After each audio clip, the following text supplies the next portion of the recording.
following is a hockey podcast out of Vancouver and Surrey, British Columbia. It'll only consist of a lot of puck talk and even more BS, or in actual words, banter and satire. Enjoy, and as always, go Canucks go. Okay, money is the root of all evil, and money is the topic of conversation today, which means this is going to be a great episode, and it's powered by the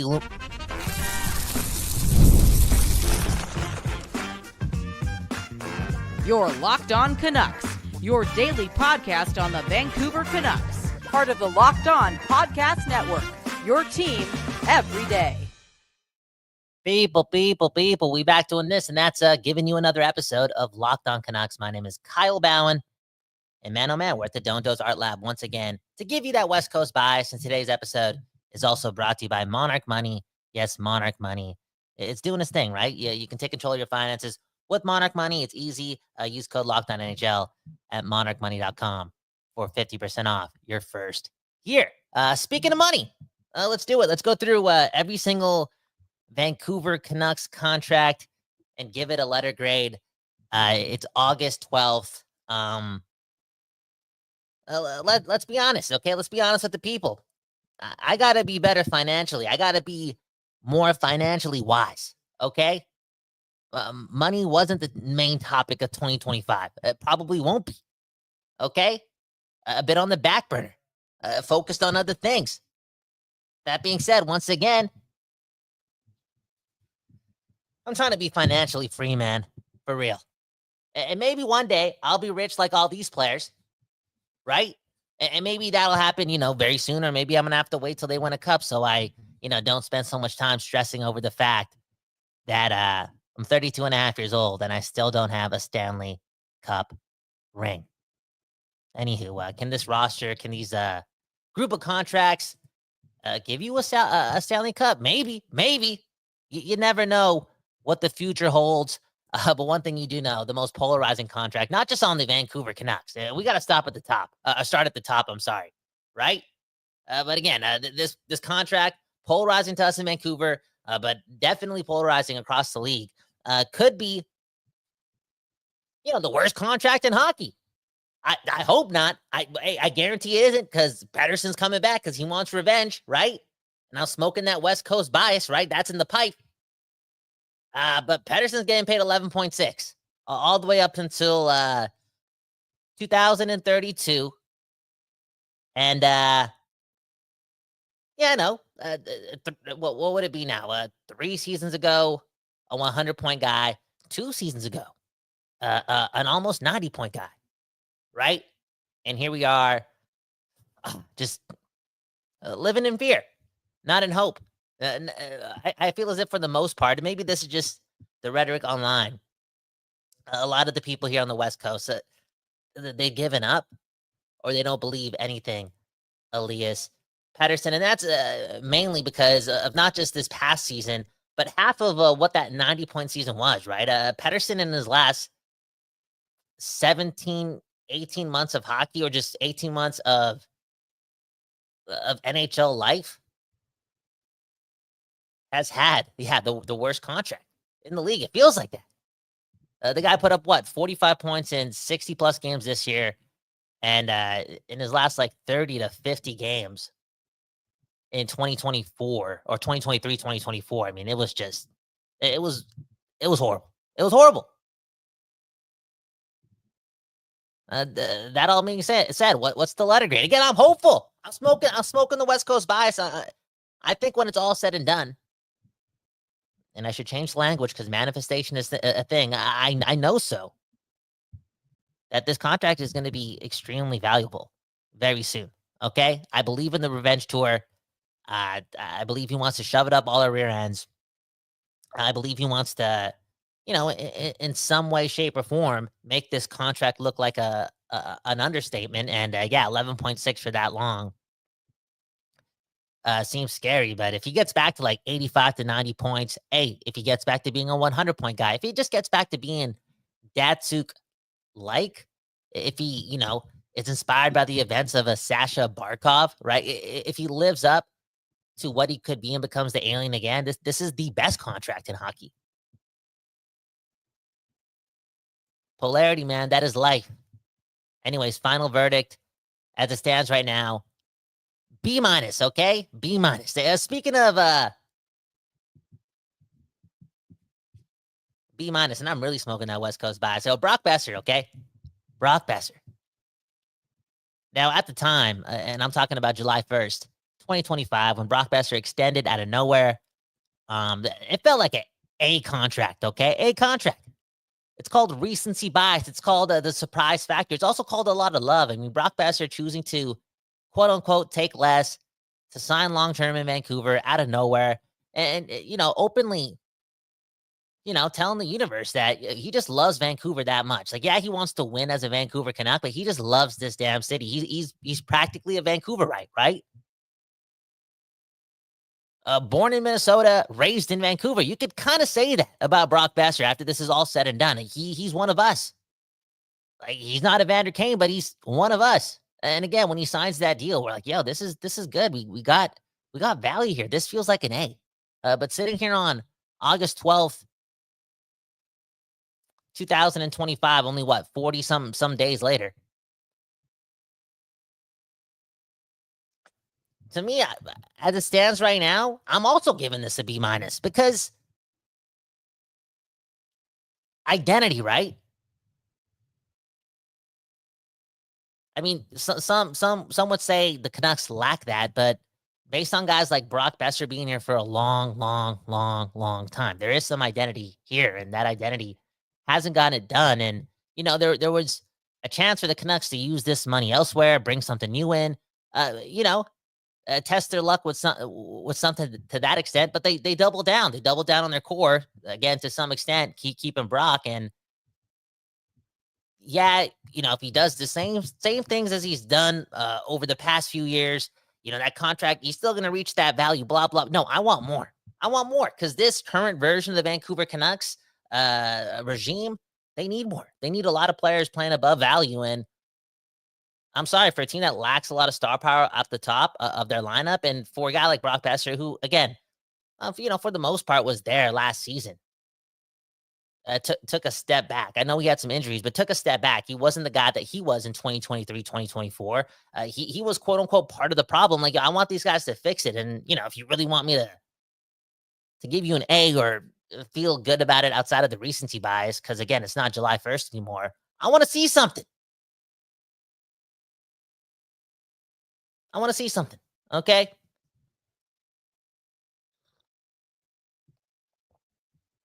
I want Brock Boeser to look like an 8.5 guy. The guy who, again, played so good in 23, 24.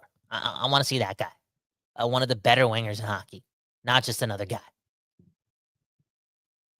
Next contract. Jake DeBrusk, okay? He has, what? Let me do the math. 6 years left on that deal. Right? The deal ends in 2031. He signed that 7-year mega deal worth $5.5 million a year, right? Which isn't a lot. Isn't a lot considering that he, had a career year last year and seems like a good guy. Like, we talk about the Marcus Pettersson thing or losing Zadorov, and and then you look at how many locker room issues this team had, and how big of an alpha JT Miller was, and how big of an alpha Elias Pettersson is as well. Because again, his energy when things are going bad, like it might not be loud and explosive, but it's still so detrimental to the team. The team is paying you way too much to be that emotional. For real. It's just the truth. All in all, like, again, one of those alphas is out of the room. Training camp's about to start. Jake DeBrusk, a veteran, like Jake DeBrusk, a guy who's only missed the playoffs once, and that was last season. Jake DeBrusk has a chance to be somewhat of a leader. Like, there's room there to be a bigger part of the team. 12, 13 months into his Canuck career, like, maybe he's more comfortable. And again, JT Miller's not there. Maybe he's more comfortable. Where am I going with this? Because we're just talking about the contract, not the player. Yo, I'm not going to lie. Pleasantly surprised with Jake DeBrusk last year. And I know he can do more. He said it.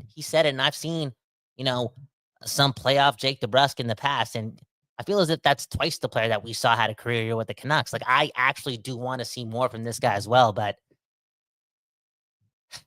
I don't know. Like, how could I not say that this contract's not an A+?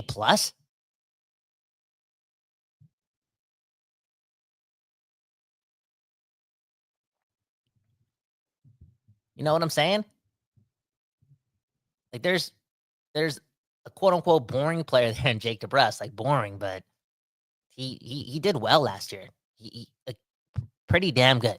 Can do better. Again, seems like a good guy. Maybe he's able to, with bigger shoes to fill in the leadership department. This is where I was getting at with that whole conversation about Miller. Like maybe the good guy effect that we got from Marcus Pettersson, can be shown more by Jake DeBrusk, and that has a bit of a trickle down effect with the team. So yeah, A+ for Jake DeBrusk. Look at this. The next one, Evander Kane. Good guy, right? Speaking of a good guy, you can't spell everything without Evander. You can't spell everything's good without Evander Kane. Okay, good guy, local guy. I should have the West Coast bias for him too. And he's only got 1 year left at 5.125. Only gave up a 4th round pick for him.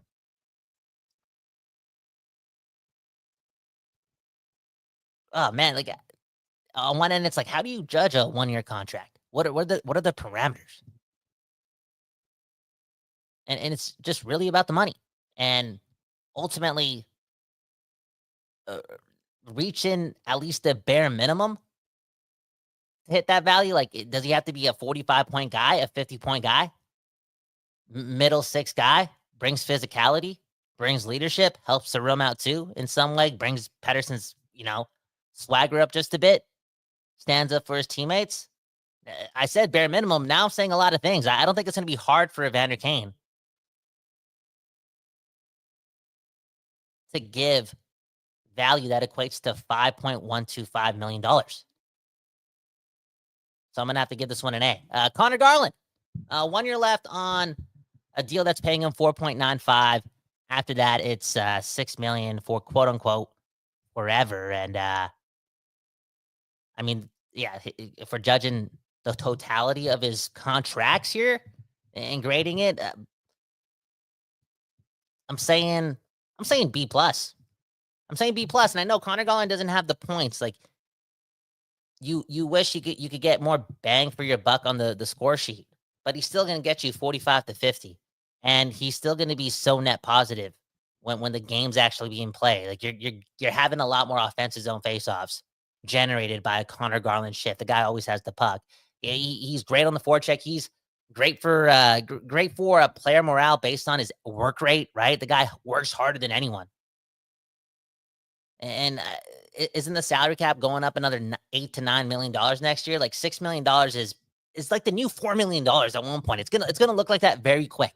And Connor Garland gives you a lot of bang for your buck. And we spent so much time talking about Miller and that leadership role disappearing and training camps about to start. And that's really when you set the tone for the season, obviously, right? It always starts at the top. They say that it always starts at the top of the season for most teams. A lot of teams, they have turned it around in the past mid-season, but that happens rarely. And if you're a business, you don't want to, just hope for the rarity to happen. You want it to be in your control, and you want to set the tone. And September is right there. Tone setting season. No Miller. This team needs leaders to step up, and it's quite obvious that Connor Garland, the smallest guy in hockey, is that the truth? Did Trevor Beck say that?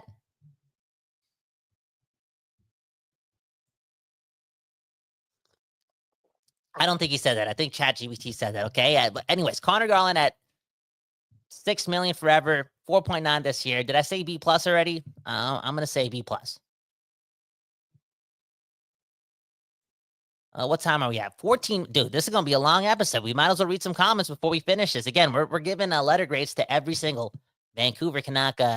Do us all a favor, hit the like button, subscribe. Happy wives, happy lives. Trevor Becks, man, major announcement. Our worlds are going to forever change. It is what it is. Anyways, speaking of our worlds, let's read some comments. Raptor saying Elias Pettersson ain't no B-, bruh. And yeah, we started the episode with that grade. I was being nice. I'm smoking that West Coast bias. I'm listening to him seeking revenge, and I'm agreeing with him. I think he's gonna do it. I think he's this time around a man of his word. He's got this. Okay. But you look again at Raptor, immediately just not hopeful at all. Giving Pettersson an F, saying we all know he can't do ish. He's off the Pettersson train. I guarantee this guy was on the Pettersson train not too long ago. And again, there's some criticism towards that side of the fan base that has already given up completely. But at the end of the day, we can't criticize the fans too much because Pettersson over the last 16 months on the ice been really bad, and in the dressing room, he's been horrible. I'm sorry, no, like the way he presents himself to the fan base, he's defeated. In this fan base, 50 plus years, we have no cup. We want swagger. We want confidence. We want stoicism. We want more Demko and Hughes, especially out of our most expensive player, bro. I know we're all human beings and we have bro, but the fan base needs that confidence. And at no point last year, Elias Pettersson did himself any favors from being in front of cameras. He looked like he was checked out. He was defeated. And I know he's human and stuff happens, but hey, can't get emotional here. There's business to be done, especially in front of the fans here in Vancouver, because we're all part of it, right? We're all Canucks, not Locked On Canucks. We're all Canucks.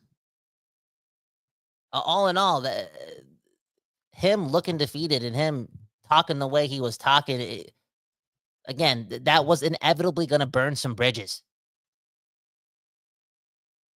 with the fans, because based on how long he's been struggling for, it's only been 18 months. It's not been, dude, that's a long time in people's lives. Like, people have died and the Canucks fans have, gone to the other side in that time. It's just the way it is. Spent a lot of time with this team, a lot of money's been spent. It is what it is. Seems like a long time. This fan base just wants to see some, again, confidence, like instill faith in them. And also be accountable. So I get it. Some people hating, but I'm not hating. I'm saying I'm believing in the revenge, okay? For real. Anyways, we'll talk more about the letter grades. On the other side, this may be a long one. It is what it is. It's the summer. I'm not organized, and I'm without Trevor Beggs, so do the math. Okay? Anyways, we'll see you soon.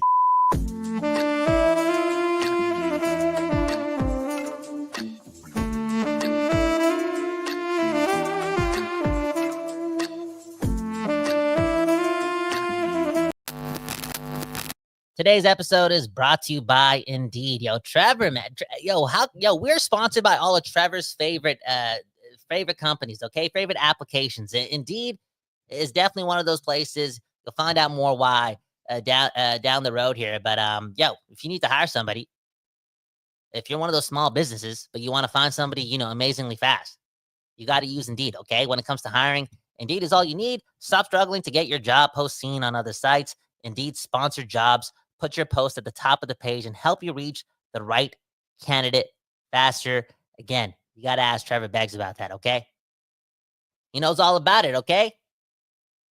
New. Anyways, you want $75 in sponsored job credit? Just do this, okay? Go to Indeed.com and use code Locked On. Right now, support our show by saying you heard about Indeed on this podcast. That's Indeed.com. Use code Locked On when checking out. Get that $75 in sponsored job credits. Man, oh man, Indeed, man, helping Trevor Beggs out. That's all I got to say, and it could help you out as well. Let's get to the show.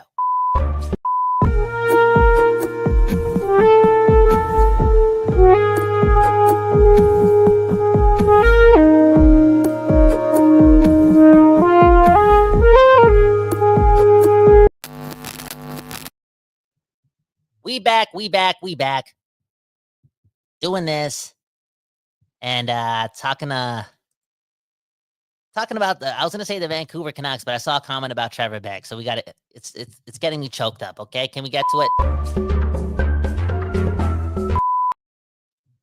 Matt Folger saying I can't wait for Trevor Beggs' new contract as the in-house media guy for the Vancouver pickleball franchise. That's doing its thing.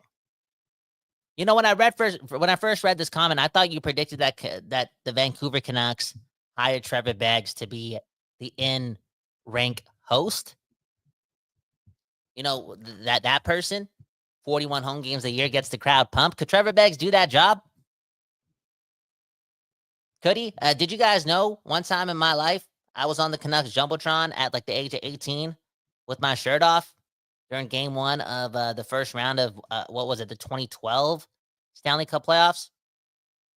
Yeah, and there I was, was my shirt off? I was cheering on the team. I was getting the crowd going.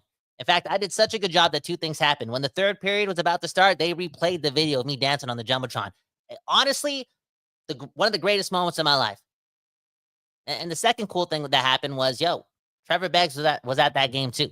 I met Trevor Beggs like 5 months before that day, and Trevor saw me on the Jumbotron. He didn't even know I was at the game, but that's why we're podcasting now. It's called, what's it called? Manifestation?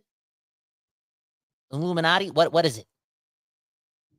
Anyways, let's talk about these contracts. Again, we're grading every single contract on this team. This might be a long episode. Next up, Filip Hronek. Okay, Filip Hronek has 2 years left at 4.437. I mean, damn. We're just talking about the contracts, right? I like this. I like this a lot. I'm going to give this a B+, for 2 reasons, okay?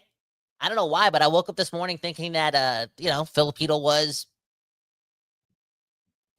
someone that only had 1 year left, and that next year was like an RFA year. Like, he was restricted. But little did I know that we have him, signed up until his first year of unrestricted free agency. And, this guy's a lot to prove, and I puck with that. We got a motivated player here. And this guy is one of the most motivated players in hockey. Does whatever it takes to come back to play the game. He's risking his life to play the game.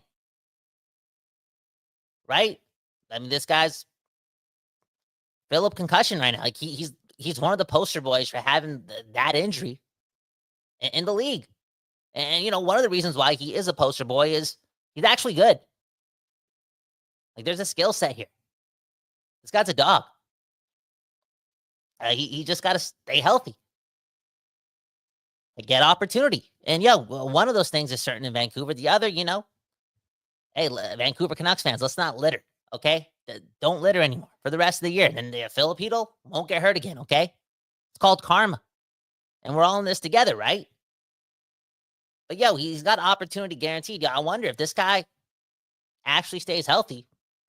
Maybe he finds chemistry with Brock Boeser. Filip Hronek with that skill set, opportunity, and, a contract needed down the road. Like, he could strike big. Getting 60 to 70 points, 2 straight seasons with that skill set. I know he's got concussion history, but you're looking at like $7 million a year.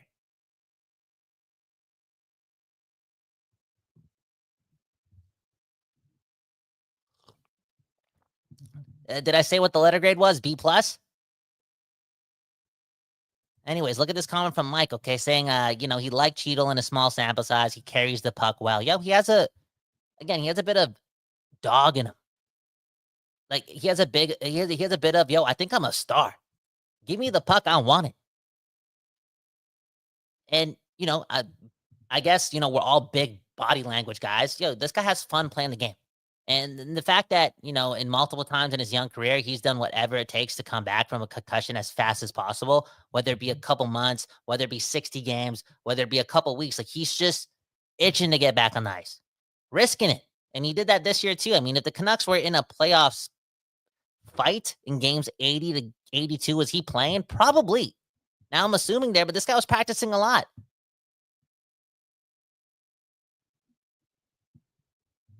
I'm a Filip Hronek believer, in the same way that some people are doubting Pettersson, maybe because, again, the energy's off between him and the fan base. They didn't give us a lot of confidence on and off the ice. Filip Hronek, he seems like the polar opposite type of guy. Like, no matter what happens, he just seems like he's in a good mood.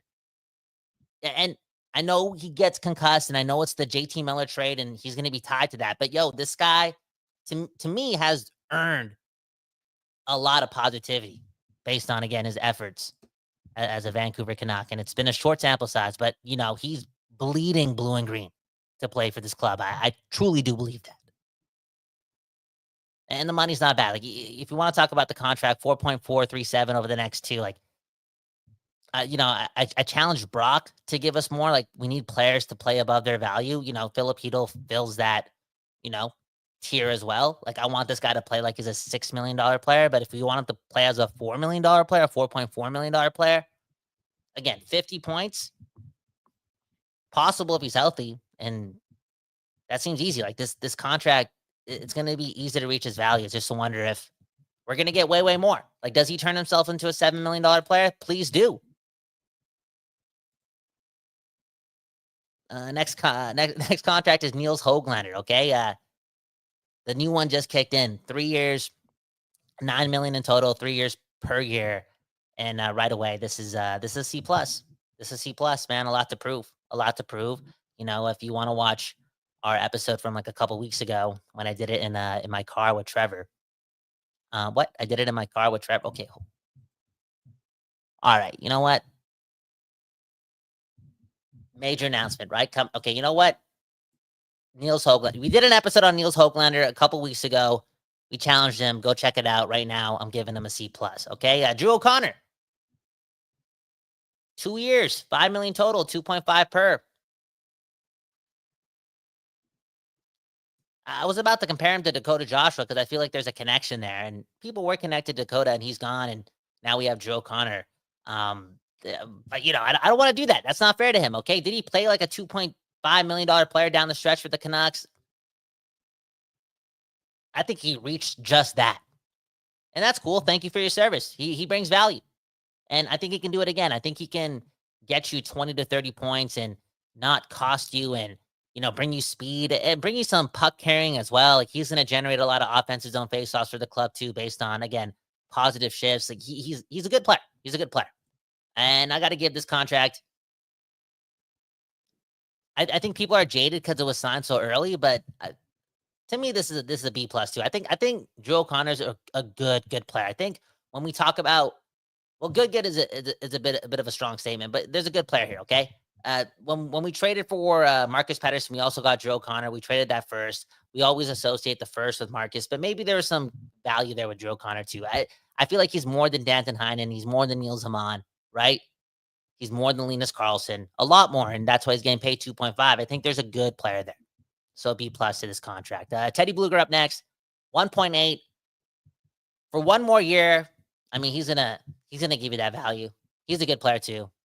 Like 1.8. I mean, do you want more from Teddy compared to what he did the year before last season? Sure, but keep in mind that, you know, JT Miller and Elias Pettersson, the 2 other centers on this team, were just going at it together all season long. The trickle-down effect and the lack of production from both those guys, you know, it just makes everything look worse. And maybe we all wanted Teddy Bluger to do a lot more, but when I do like the mental eye test, like he gives you value. Like, he's a good player. He's not a bad player. 1.8. Looking for a new contract, like, he's gonna hit that value again. So I'm gonna give him a B+ too. I like that deal, and I like that deal when it got signed last year as well. For real. Well, you need guys like Teddy Bluger in the room. You also need guys like Kiefer Sherwood in the room too. He's got 1 year left at 1.5. Yo, I want to give this a contract an F because I wish they gave this guy 8 years at 1.5 last year. Okay.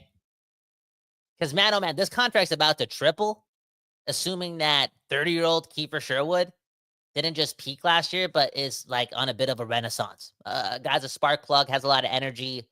Again, UFA this year.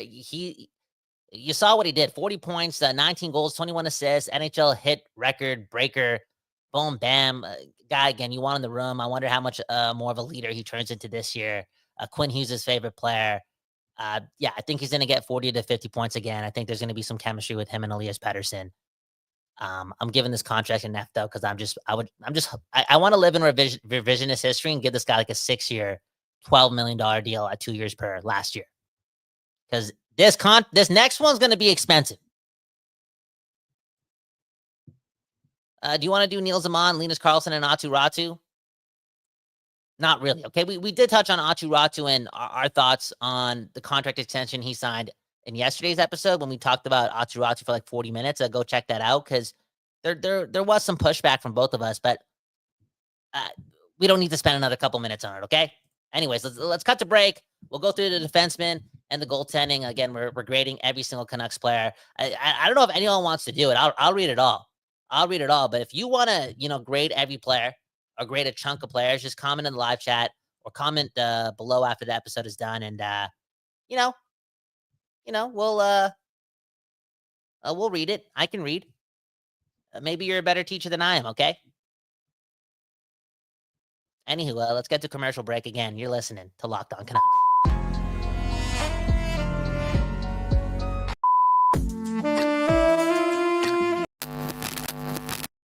Today's episode is also brought to you by Monarch Money, okay? Trevor Beggs, man.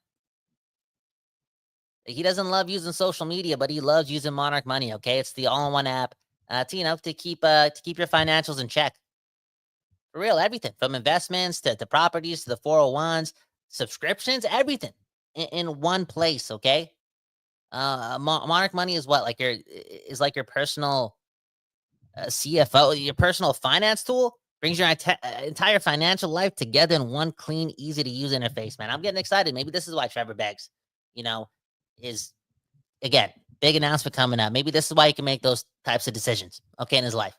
Because he's got his money in order, and it's because he's using Monarch Money, okay? Don't let this financial opportunity slip through the cracks. Use code LOCKEDONNHL at monarchmoney.com in your browser to get half off your first year. That's 50% off your first year at monarchmoney.com. Using code LOCKEDONNHL.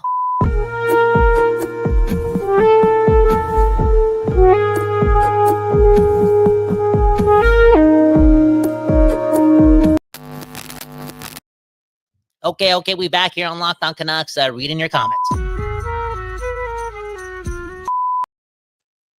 Man, oh man. Okay, so we got Matt Folger saying, he's just saying what I said about giving Teddy Bluger a B. Bob Bluger asking, what grade do you give Trevor Beggs with his new contract with ESPN? Sometimes I want to give Trevor Beggs an F because he does, he chooses his family over the fans too often. And, I always tell him, bro, before you had a family, you were a Canuck fan. Seriously, close your eyes and think about that statement. It's just the truth, right? Who did he meet his wife first?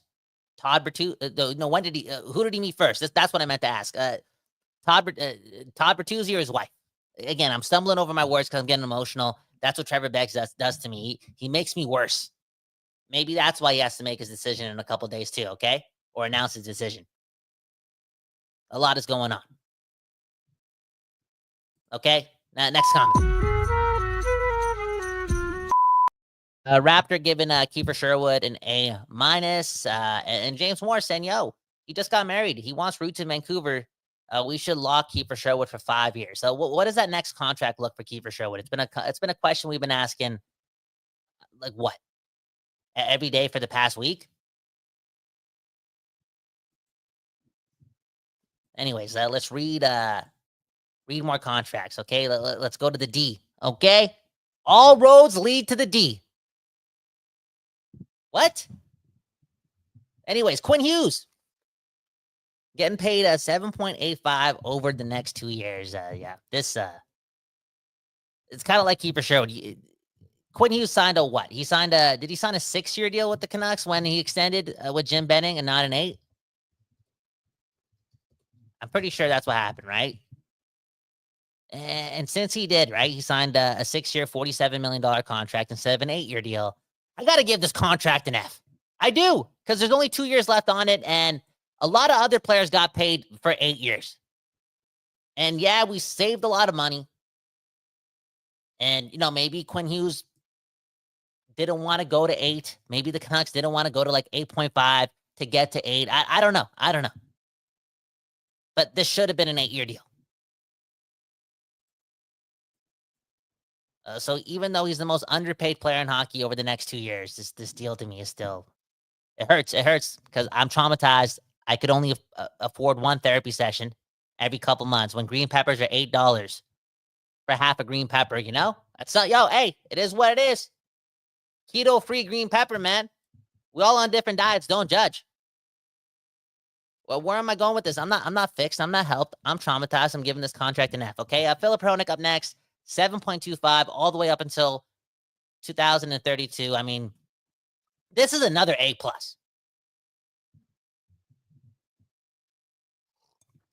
You guys want to argue with that? Filip Hronek is an A+, has an A+ contract. A hell of a player. Very solid. Again, the salary cap is going up, maybe like $12, $13 million over the next 2 years. Like 24 months from now, Filip Hronek is going to get being paid $17,000 a year. That's what it's going to feel like because he's so good. He's going to feel underpaid. He brings bite. He makes Quinn Hughes a better player too, a way better player. Give credit where credit is due. Filip Hronek, just again, so impressive last year. He was so injured too. Missed some time, played hurt a lot. Helped us stay afloat a bit when Quinn Hughes was, missing a ton of games down the stretch. I really, really puck with Filip Hronek, okay? And James Moore, don't Google him, is saying, Filip Hronek is our Jeff Brown. Very, very, very solid. Answer me that, okay? Is he the most polarizing person on this conversation? Is he?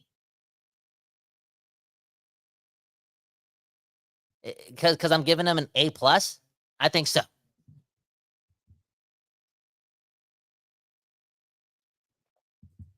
Anywho, let's keep going down the list, okay? Marcus Pettersson getting paid 5.5 over the next handful of years up until 2031. Marcus Pettersson never going on an episode of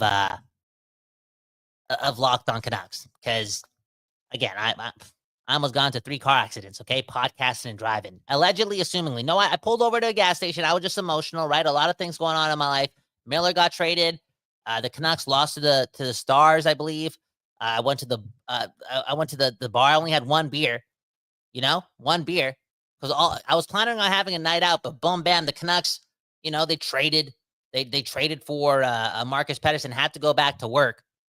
I'm like, screw it. I'm not drinking today. I was emotional. And I think that was like an hour-long podcast, man. Trevor Beggs and I, again, just bashing Marcus Pettersson. And then we saw some of the contracts on July 1st, and this is always the case, right? Revisionist history versus what happens on July 1st. And, it makes the blow a little bit softer. Marcus Pettersson, he's going to do a lot of positive things for Tom Willander and Elias Pettersson. Like there's a lot of value there. Could we have gotten more for JT Miller in total? Probably. Not going to lie. I think that's why it stings too. Like, could you have held on to the situation, made it not look so much like a situation and retained a ton of JT Miller number 1 center value and gotten more? 100%. I believe that. But they didn't. So it stings. Right? Could you have signed Marcus Pettersson on July 1st as opposed to trading for his rights? Maybe, but this team also wants to make the playoffs. Like, so much is going on. Again, such an emotional trade. That all being said, for what it is, 5.5 up until 2031, this an A-. I got it, it's an A-. It is. Cap's going way, way up. I think he's Chris Tanev-like. Right? I don't know about this.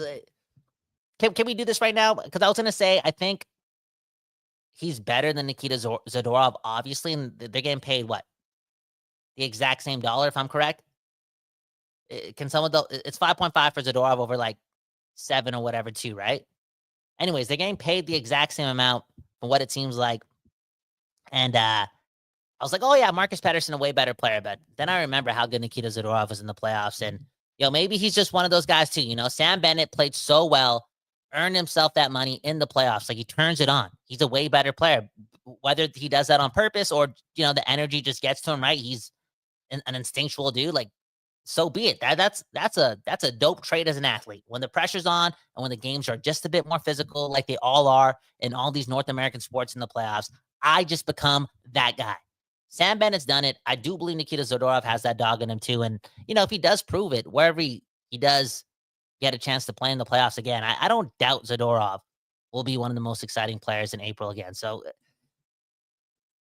when comparing their contracts, which is something I shouldn't do, and asking myself who's better, I still think I'd have Zadorov over him, okay? Anyways, that's just the way I feel. I watched too much Don Cherry in South Park growing up. That being said, A- contract. Tyler Myers up next, 2 years left at $3 million per. I can't believe I'm about to say this. I'm gonna say A- too. And I was a hater on this deal. I've been a hater for the most part when it comes to Tyler Myers and his role in this team and what he means to this team. And both his contracts and all that jazz for 90% of his time here. And again, I'm emotional. I'm an idiot sometimes, okay? I get angry. I'm just like you and you and you and you and you, okay? Well, some of you. But I can't deny that, his last 2 seasons, especially after November of 2023, he's just been, for the most part, really, really solid. And at $3 million per over the next 2 years, he's gonna live up to that. And the whole good guy thing, it might be overrated at this point because we already used it from Marcus Pettersson, Filip Hronek, and Jake DeBrusk. Do I want to use it again here? It's great that Tyler Myers is a good guy.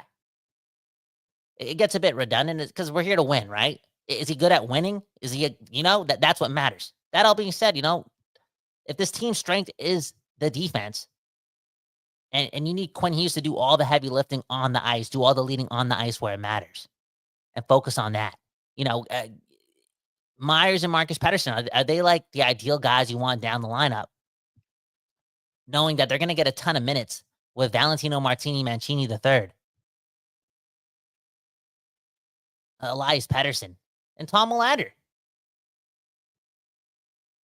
And does having both those guys coinciding with having, Quinn Hughes as the captain, does that mean it's automatic that 2 of those 3 guys become really good defensemen? And if that's the case, and this team moving forward is Quinn Hughes, Filip Hronek, let's say Elias Pettersson or Valentino Martini, and then Tom Willander, a combination of those guys up your lineup are actually elite or, 86 overall and above. And then it's Marcus Pettersson and, whoever else.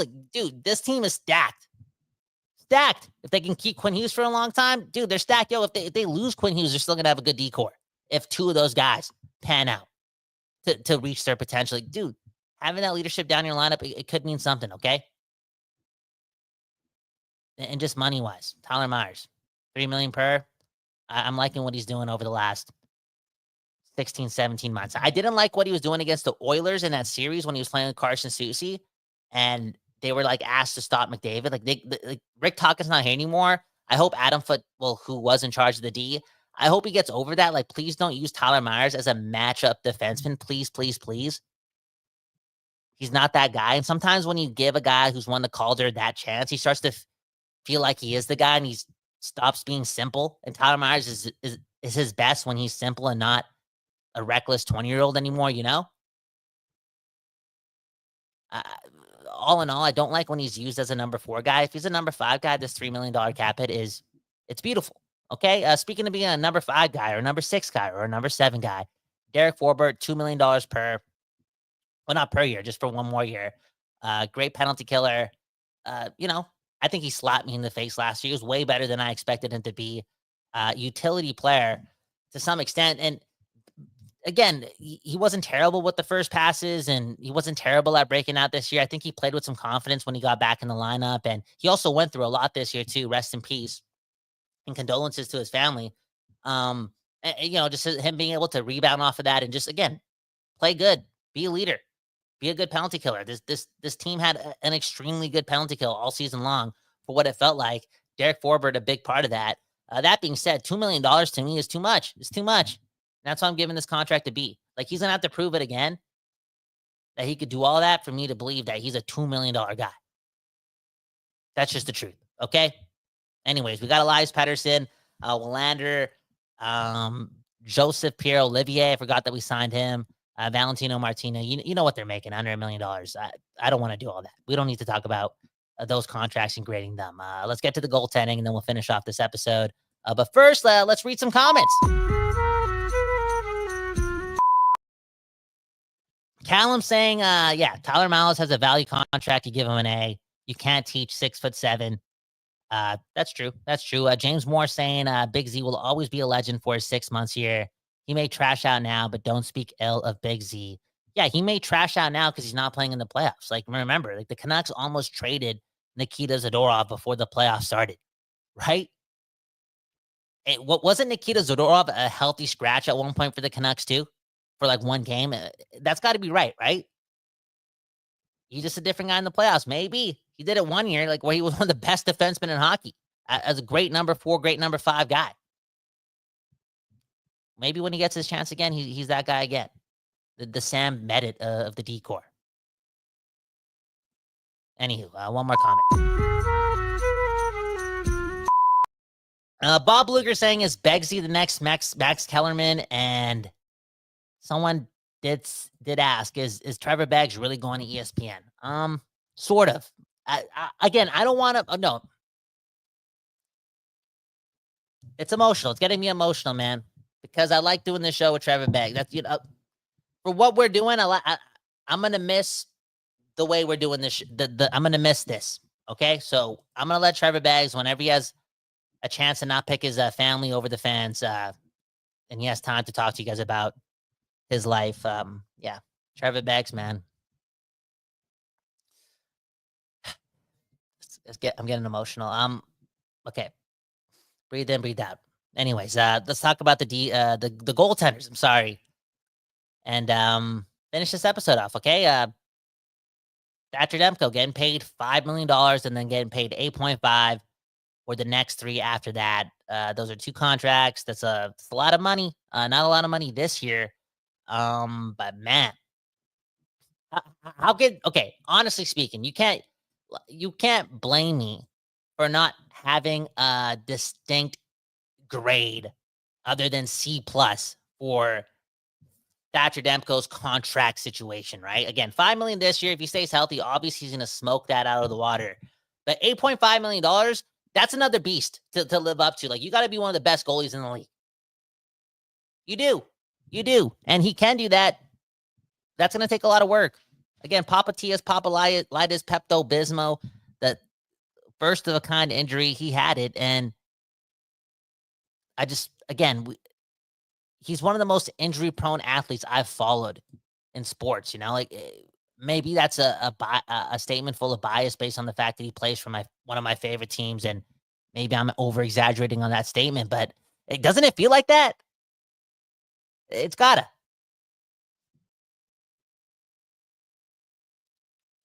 And it's going to be hard to get to 8.5. I hope he does, but that's a risky deal.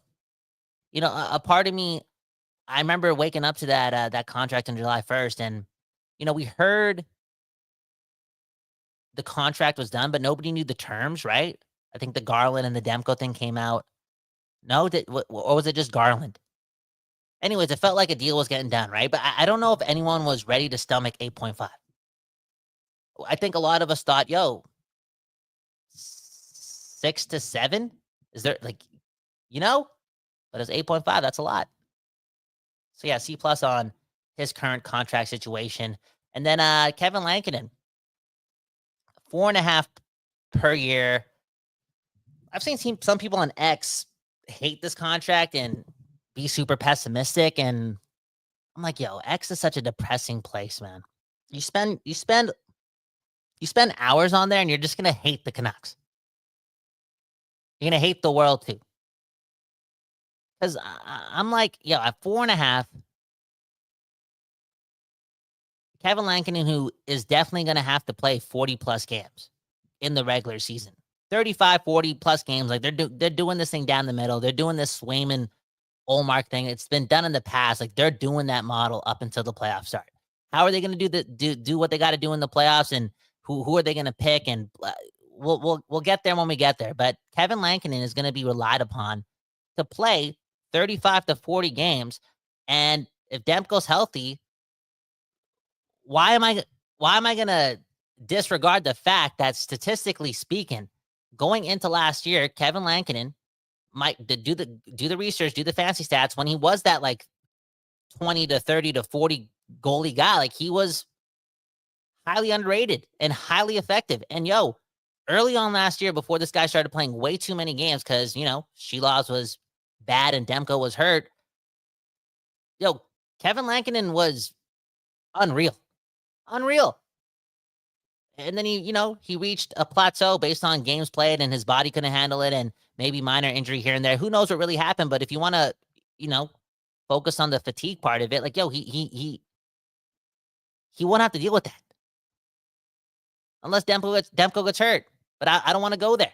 He's not going to deal with that. He's going to easily reach $4.5 million, and he's going to give value. He's going to give Demko some more health, and he's going to, more often than not, be the best goaltender on the ice.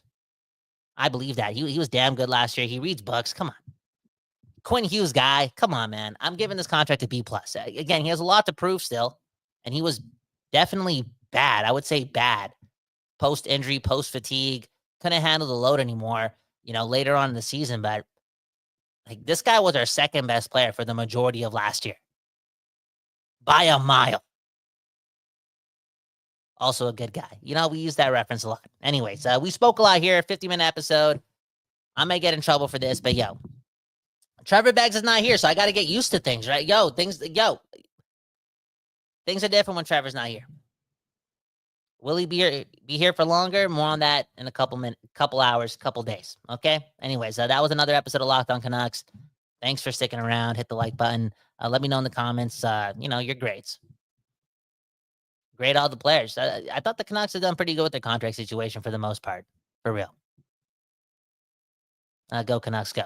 One love to Locked On Canucks. One love to the Dodos Art Lab. Happy wives, happy lives. So you know the deal. Subscribe, share the show, like the show. Boom, bam. I gotta go. Peace.